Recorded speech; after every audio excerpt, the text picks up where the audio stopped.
আসসালামু আলাইকুম। খুব সহজে বাড়িতে খুব একটা ঝামেলা না করেই বাচ্চাদের স্বাস্থ্যকর নাস্তা কিভাবে দেয়া যায়, এটাই আসলে আমরা চেষ্টা করি। বিশেষ করে আমি তো বেশি, কারণ আমার ৩ টা বেবি। তো আমি এইখানে অল টাইমের কেনা বানগুলো নিয়ে নিয়েছি। ১ প্যাকেটে সাধারণত ৪ টা থাকে। ওটা সম্ভবত ৳২০ নেয় প্যাকেট বেবি।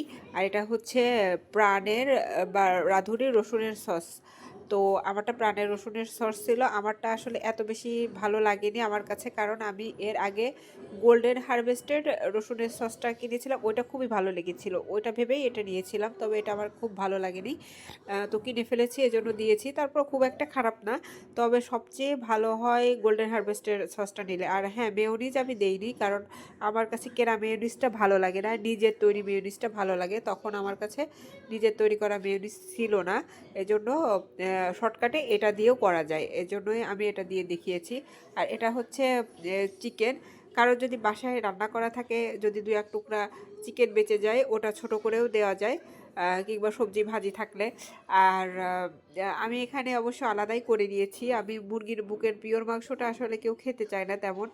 ওইটা রেখে দেই। ওটা দিয়েই বানাই। এই যে আমার বাচ্চা খুব মজা করে খাচ্ছে। মাশাআল্লাহ, মা হিসাবে এটাই আমার কাছে সার্থকতা। ওদের মজা, ওদের স্বাস্থ্যকর খাবার খাওয়াতে পারলে ওদের তৃপ্তি, এটাই আসলে আলহামদুলিল্লাহ। আর আমার বাচ্চাদের আমি ছোটবেলা থেকেই আসলে হোমমেড খাবার খাওয়ানোর অভ্যাস করেছি। ওরা ফল এবং হোমমেড খাবারই আলহামদুলিল্লাহ বেশি খায়। খুব কমই বাইরের খাবার খায়। ওদের হাসি আমার আসলে সকল ক্লান্তি দূর করে তৈরি করতে ইন্সপায়ার করে। প্রথমে বার্গারগুলো এভাবে কেটে নিয়ে তাওয়ায় একটু ছেঁকে নিতে হবে।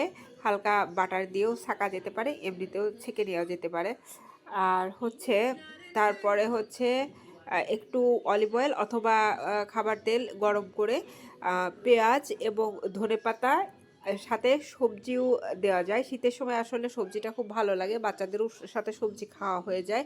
তো আমি এখানে দিয়েছিলাম হচ্ছে গাজর, আর হচ্ছে নতুন আলুর কিছুটা আলু, আর হচ্ছে আরেকটা সবজি দিয়েছিলাম সম্ভবত পাতাকপি। আর চিকেনটা আমি একটু ভাজা ভাজা করে নিচ্ছি, আগে মেরিনেট করে রেখেছিলাম। মেরিনেট করার সময় চিকেনে আসলে দিয়েছিলাম হচ্ছে হলুদ, আর হচ্ছে অল্প গোলমরিচ, আর সয়া সস। এইগুলা দিয়ে আর আদা রসুন, মাংসের একটু মশলা, গরম মশলা যেটা, ওটা দিয়ে মেরিনেট করে রেখেছিলাম। তারপরে যে সবজি যেগুলো বলেছিলাম ওই সবজিগুলো দিয়ে দিয়েছি। আমি একসাথেই ভেজে নিব, কারণ আসলে এটা বুকের মাংস তো খুব একটা সময় লাগবে না ভাজতে, এজন্য সবজির সঙ্গে একসাথেই দিয়ে দিব। আর এতে আমি কিন্তু আলাদা কোনো পানি দিব না, সবজি থেকেই যে পানিটা বের হবে ওটাতেই সিদ্ধ হয়ে যাবে।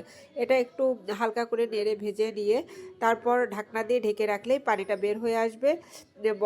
এই জন্য আলাদা পানি দেওয়া লাগবে না। তবে নামানোর একটু আগে হালকা সয়া সস এবং আহ, রাঁধুনি অথবা ম্যাগির একটা মশলা পাওয়া যায় ৫ টাকা করে, সম্ভবত ভেজিটেবল